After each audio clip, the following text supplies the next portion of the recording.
Alright, today on the 1995 Volvo 960, we're going to begin a series on how to remove the intake manifold and all related components, and hopefully change out the PCV system as well.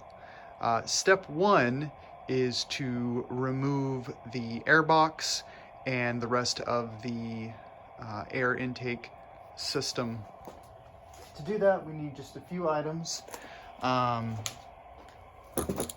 7mm socket, or perhaps a flat blade screwdriver for removing hose clamps. You can also use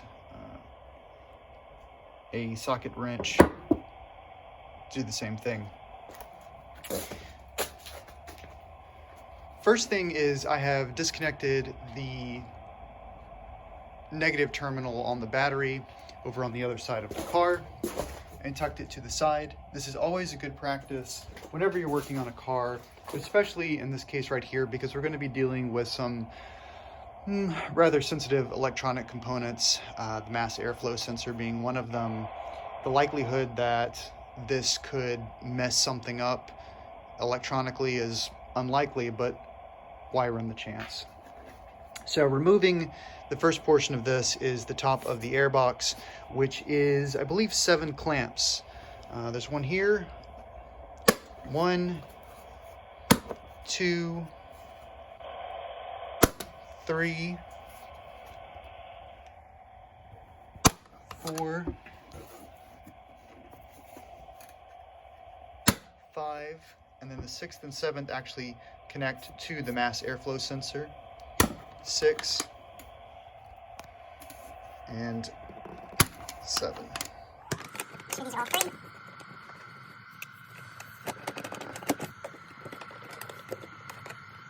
Sometimes the clips will still be hanging over, so you have to make some adjustments. Let's get it 3.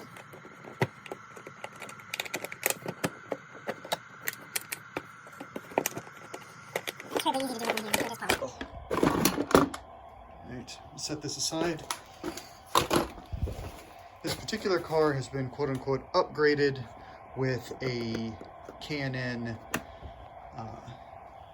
high flow air filter. You don't necessarily need to take that out, but just to keep it from being damaged, I'm going to take it out as well.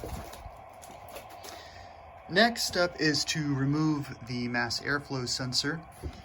Down here there is a clip to the side. It's easiest to go underneath.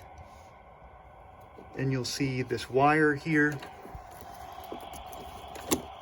that holds the clip. Push that wire down and pull the electrical connector loose. Now take either a flat blade screwdriver or a 7mm socket. I prefer a socket.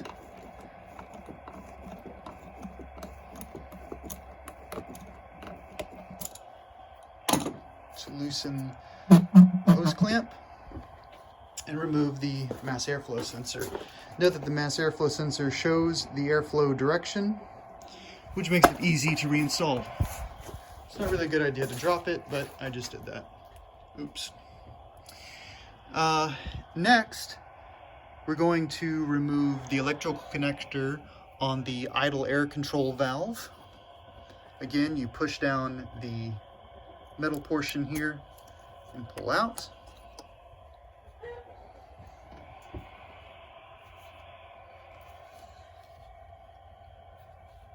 There are 2 vacuum connections on the flame trap. One is a simple pull off here. Set that to the side. The other is held on with a hose clamp. My hose clamp happens to be pretty loose, so we're not going to worry too much about that. I think we're going to be able to pull that loose. However, we do need to remove, or at least loosen the hose clamp rather, here. This particular one is easier to do with a flat blade screwdriver because of the angle.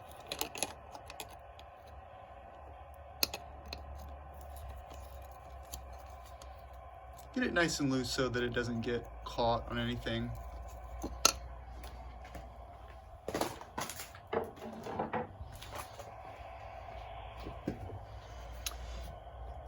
simply pull up.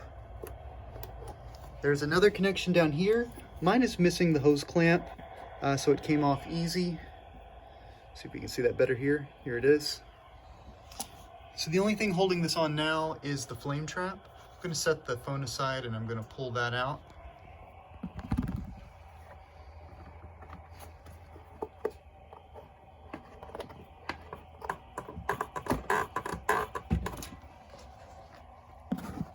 As you can see, my flame trap connection came off very easily into this large vacuum hose that goes down through the manifold right here.